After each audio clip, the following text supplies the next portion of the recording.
इस मूवी में एक ऐसे रास्ते को दिखाया गया है जिसका कोई अंत नहीं है। आगे इसका क्या राज है ये आपको आगे पता चलेगा। तो मूवी शुरू होती है और हम एक लेडी को देखते हैं जिसकी कार रास्ते में खराब हो गई थी। फिर ये एक अनजान आदमी से लिफ्ट मांगकर इसके साथ बातें करते हुए आगे जा रही थी। यह आदमी देखने में बहुत शरीफ लग रहा था, मगर ऐसा नहीं था। कुछ दूर जाने के बाद इस लड़की को पता चलता है कि इसकी सीट के पीछे किसी की लाश है। ये जानकर इसकी हालत खराब होने लगती है। अब ये आदमी भी समझ जाता है कि ये सब कुछ जान गई है, इसलिए ये कार को यहीं रोक देता है और एक हथियार से इस लड़की को मार देता है। यह आदमी एक साइको किलर था जो लोगों को बहुत बुरी तरह से मारता था। फिर हम अगले सीन में एक मिनी बस को देखते हैं जिसमें कुछ लोग इसी रास्ते से आगे जा रहे थे। तभी रेडियो पर एक न्यूज आता है जिससे पता चलता है कि आगे कोई एक्सीडेंट हो गया है जिसके कारण ट्रैफिक जाम लग गया था। इसलिए लोग बस ड्राइवर को किसी और रास्ते से चलने को कहते हैं। फिर बस ड्राइवर बस को एक कच्चे रास्ते की तरफ घुमा देता है। कुछ दूर जाने के बाद इनके सामने एक टनल आता है।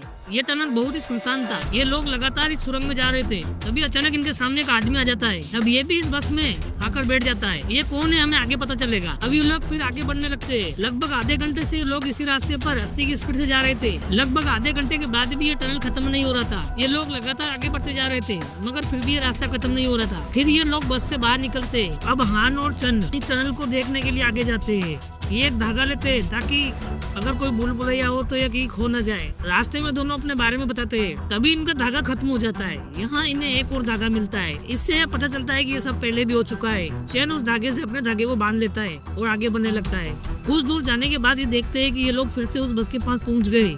यहाँ इन्हें समझ आ जाता है कि यहाँ से बाहर निकलने के लिए चाहे जितनी कोशिश कर ले, घूम फिर कर ये लोग वापस इसी जगह आ जाते हैं। ये एक ऐसा रास्ता था जिसका कोई अंत नहीं था। अब सभी लोग एक दूसरे पर इल्जाम लगाने लगते हैं। आखिर में ये लोग यही रुक जाते हैं और किसी के आने का इंतजार करते हैं। बस में रखा सामान आपस में बांट लेते हैं। सभी लोग एक दूसरे को अपना परिचय देते हैं। तभी लाल ड्रेस की एक लड़की कहती है कि ये खाना मैं नहीं खाऊंगी। बाकी के लोग खाना बांट लेते हैं क्योंकि कोई नहीं जानता था कि ये लोग कब तक यहाँ फंसे रहेंगे। कुछ देर बाद ये 4 लोग बाहर निकलने का रास्ता ढूंढने जाते हैं और बाकी 4 लोग बस में आराम करते हैं। कुछ देर बाद जब ये वापस आते हैं तो देखते हैं कि बस पर बहुत ज्यादा धूल जम चुकी है। बस देखकर ऐसा लगता है जैसे ये कई सालों से यही खड़ी हो।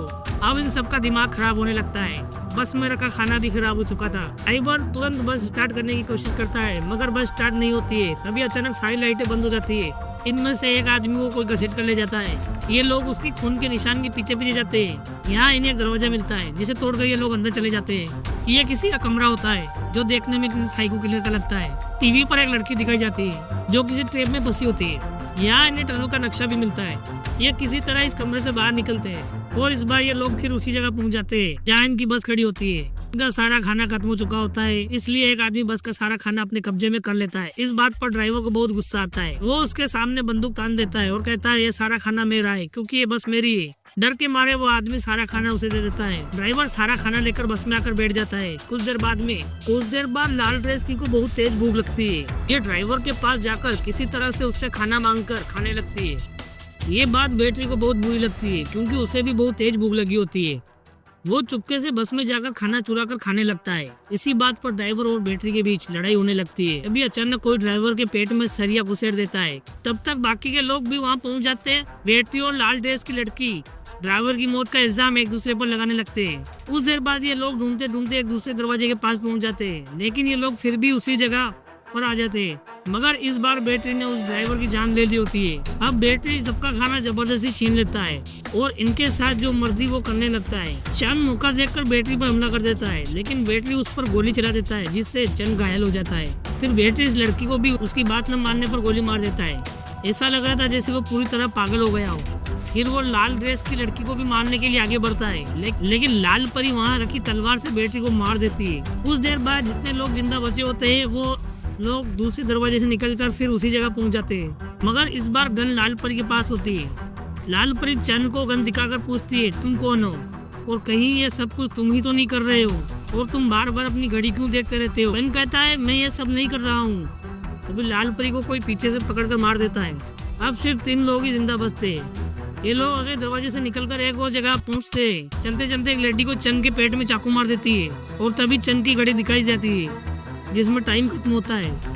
अब सब कुछ अचानक ब्लैंक हो जाता है। फिर हमें अगला सीन दिखाया जाता है जहाँ चंद एक हॉस्पिटल में होता है। उसके बगल में वही साइको किलर होता है जो मूवी की शुरुआत में दिखाया गया था। अब इस मूवी का पूरा सस्पेंस खोला जाता है।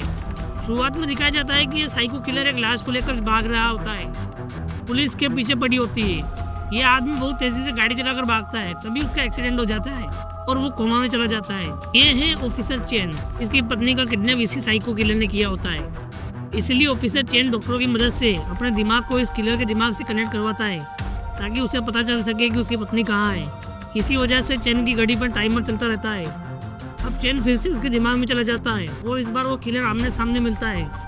वो उससे पूछता है मेरी पत्नी कहाँ है। किलर कहता है सबको बस अपनी जिंदगी पड़ी है, मेरे साथ क्या हुआ है ये कोई नहीं जानता। फिर वो चेन को अपने दिमाग की अलग अलग जगहों पर ले जाता है जहाँ हमें पता चलता है कि इसके साथ बचपन में बहुत बुरा हुआ था।